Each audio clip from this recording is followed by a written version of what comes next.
তো গাইস দেখতেই পাচ্ছ সকাল সকাল উঠে পড়েছি। তো চুলেটা কি লাগাইছি হয়তো ভাবতেই পারছো তোমরা যে চুলেটা কি লাগিয়েছি। এটা চুলে আমি লাগিয়েছি একটা প্যাক। তো প্যাকটা লাগানোর পরে আমি হচ্ছে দিদি বাড়িতে যাব। তো তোমরা হয়তো ভাবছো যে আমি টোটো উঠেছি কেন, কারণ আমি এখন দিদি বাড়িতে যাব।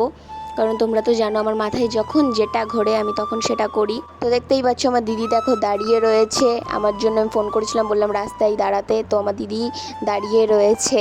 এবার আমরা দিদি বাড়িতে যাব। তো দিদি বাড়িতে যেয়ে খুব খুব খুব মজা হবে। দেখো এটা আমার দিদি বাড়ি। তো দিদি বাড়ি তো গাইজ আমরা দিদি বাড়িতে চলে এসেছি। দিদি চা দিল, চা খেলাম, মানে যেমন যত্ন আপ্যায়ন করে ওরকম করছে। তো চাটা দিল, চাটা খেলাম। এবার একটু বসে আছি, বসে একটা সিন হচ্ছিল তো সিনটা দেখছিলাম। আর চাটা আমার ফিনিশ করতে বললো দিদি তাড়াতাড়ি করে। তো আমি দুপুরবেলা বাড়ির থেকে বেরিয়েছিলাম, কারণ রেডি হতেই আমার অনেক টাইম লেগে গেছিলো। তো এখন বসে আছি। তো গাইজ ভিডিওটা তোমরা শেষ পর্যন্ত দেখবে, তো ভালো লাগবে, আশা করছি তোমাদের ভালো লাগবে। তো গাইজ আমি দেখতেই পাচ্ছ এটা আমার পুচকে সোনা। তো আমার সোনাকে আমি দেখো, সোনার জন্য আজকে কিছু আনতে পারিনি। তো সোনা আমাকে জিজ্ঞাসা করছিল যে মিমি কী এনেছো আমার জন্য। তো আমি বলতে পারিনি কিছু আনিনি। তো সকাল সকাল দেখো চলেই আসলাম তোমাদের সাথে। তো গাইজ দেখো দুপুরবেলা হয়ে গেছে আর দিদি আমার জন্য কি রান্না করছে তোমরা ভাবতে পারছো না যে কি রান্না করছে। আমার দিদি আমার জন্য রান্না করছে বিরিয়ানি, কারণ আমি অনেকদিন ধরে বলছিলাম দিদি বিরিয়ানি খাবো। তো দিদি বলছিল আমার সময় হচ্ছে না, তারপর ফোন করেছিল আমাকে, বললো ঠিক আছে চল আয় বিরিয়ানি করব। তো দেখো আমার সোনা খেলছে এখন। তো খুব খুশি হয়। তোমাদের কার কার পুজোর শপিং হয়ে গেছে সেটা আমাকে কমেন্ট বক্সে তোমরা জানাবে। আর আমার এখনও পুজোর শপিং হয়নি, আর আমরা পুজোর শপিং করব। আর দিদি এখন রান্না করছে বিরিয়ানি। তো সেন্ট পেয়ে গেলাম বিরিয়ানির। দেখো ওখানটায় বসে বসে দিদি বিরিয়ানি রান্না করছে, আমি কোনো হেল্প করিনি ওকে, ও নিজে নিজেই রান্না করছে বিরিয়ানি। তো বিরিয়ানিটা ভালোই লাগছে। এখনও কিছু খাইনি। তো আমার হচ্ছে পিরিয়ডসের ডেট চলছে, যে মানে আমি আসতে চাচ্ছিলাম না।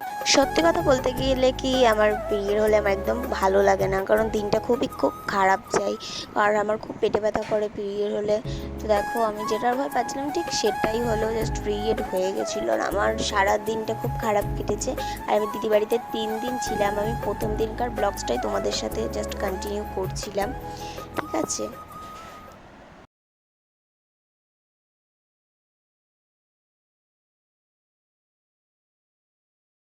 তো ভেবেছিলাম দিদি বাড়ি আসবো না, কিন্তু দিদি এতবার করে রিকোয়েস্ট করলো, কিছু বলতেও পারলাম না, সিধা দিদি বাড়ি চলে আসলাম। অনেক দিন ধরে ভাবছিলাম দিদি বাড়ি আসবো আসবো, আর আশাই হচ্ছিল না।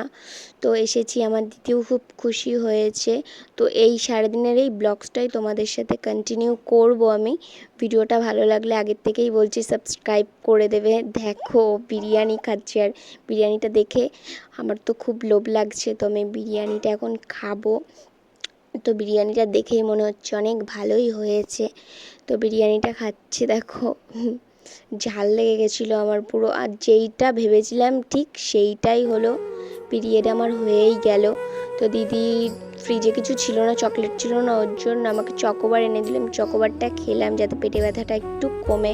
তো পেটে ব্যথা তো কমছিলই না, আর আমার চোখ মুখ পুরো ফুলে গেছিলো আমার পিরিয়ড হলে। সত্যি কথা বলতে কি হয়তো তোমরা ভাবছো যে আমি এইটুকু একটা মেয়ে এখন এইসব পিরিয়ডসের ব্যাপারে কী বা বুঝি, কিন্তু না। আর তোমাদেরকে একটা কথা বলে রাখি, কেউ কিন্তু হাসির রিয়াক্ট দেবে না, কারণ এটা সব মেয়েদেরই হয়। তো তোমরা যদি কেউ হাসির রিয়াক্ট দাও তাদেরকে বলছি কেউ আমার ভিডিও দেখো না, ঠিক আছে।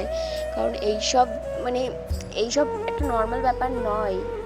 ছেলেরা হয়তো ভাবে এইসব নর্মাল ব্যাপার, কিন্তু এইসব নর্মাল ব্যাপার একটা আমি ফোন ঘাঁটতে ঘাঁটতে পুরো এত ঘুম পাচ্ছে, আমি পুরো ঘুমিয়ে পড়েছিলাম। ভিডিওটা এই পর্যন্তই, ভালো লাগলে সাবস্ক্রাইব করে দিলো। Bye bye.